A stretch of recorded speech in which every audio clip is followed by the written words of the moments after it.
Bago tayo magpatuloy, huwag kalimutang mag-subscribe sa aking channel.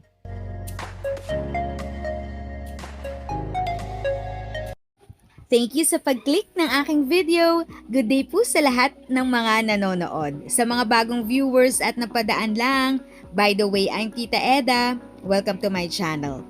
Ang channel na maghahatid sa iyo ng dagdag kaalaman tungkol sa government services, bagong mga balita at informative videos na galing sa legit na resources. Mag-subscribe na para updated ka. Salary Grade 2025. Mga sahod ng matataas na opisyal ng pamahalaan, inilabas ng DBM. Inilabas ng Department of Budget and Management, DBM, ang bagong listahan ng salary grade, SG, 2025, para sa mga pinakamataas na opisyal ng pamahalaan, alinsunod sa pagpapatuloy ng Salary Standardization Law. Layunin nitong magbigay ng malinaw na gabay sa kompensasyon ng mga public officials at tiyaking naaayon ito sa kanilang tungkulin, responsibilidad, at lawak ng kapangyarihan, pangunahing posisyon at kanilang sahod. Ayon sa inilabas na datos, nananatiling pinakamataas ang buwanang sahod ng Pangulo ng Pilipinas na may salary grade SG33 at tumatanggap ng humigit kumulang 4,511,713 kada buwan sa maximum step.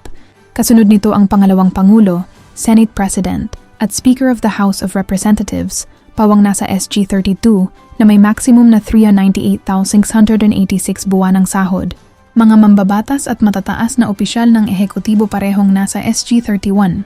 Ang senador, kongresista, department secretary, at executive secretary, kung saan umaabot sa 334,059 ang kanilang buwanang kompensasyon. Ipinapakita nito ang pare-parehong halaga ng pagbibigay tiimbang sa mga pangunahing tungkuling pambansa, mula sa paggawa ng batas hanggang sa pagpapatupad ng malalaking programa ng ehekutibo, local government officials. Sa antas ng lokal, nasa SG30 ang provincial governor at city mayor na tumatanggap ng humigit kumulang 226,319 buwanang sahod. Samantala, ang vice governor at city component city vice mayor ay nasa SG28 at may maximum salary na 178,572 kada buwan. Kabilang narito ang mga vice mayor sa highly urbanized cities at component cities. Konteksto at layunin ng salary standardization. Ang pagsasaayos ng salary grades ay bahagi ng patuloy na pagsisikap ng pamahalaan na gawing mas competitive at transparent ang pasahod sa gobyerno. Layunin nitong hikayatin ang mga kwalipikadong profesional na pumasok sa public service. Siguruhing patas at naaayon ang kompensasyon batay sa bigat ng tungkulin.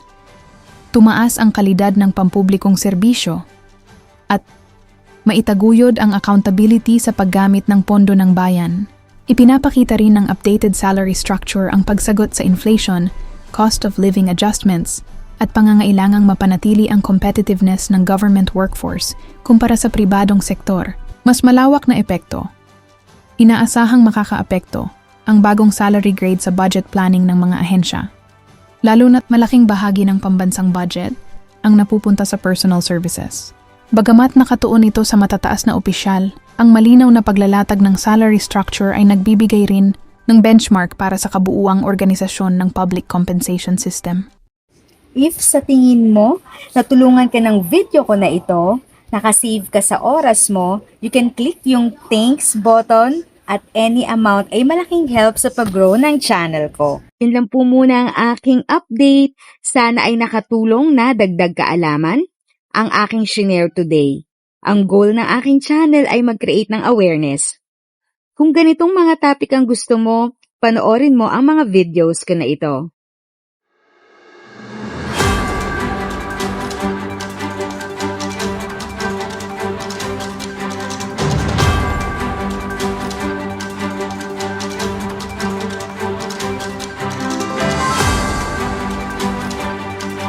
Thanks for watching! Kung may kapamilya, kaibigan o kakilala sa tingin mo ay magiging interesado sa video, please share or tag sila sa comment section. At syempre, if nagustuhan mo ang video, i-like mo na ito at subscribe ka na din. As always, feel free to write your questions, comments, and opinions respectfully. And continue to be a blessing and stay safe!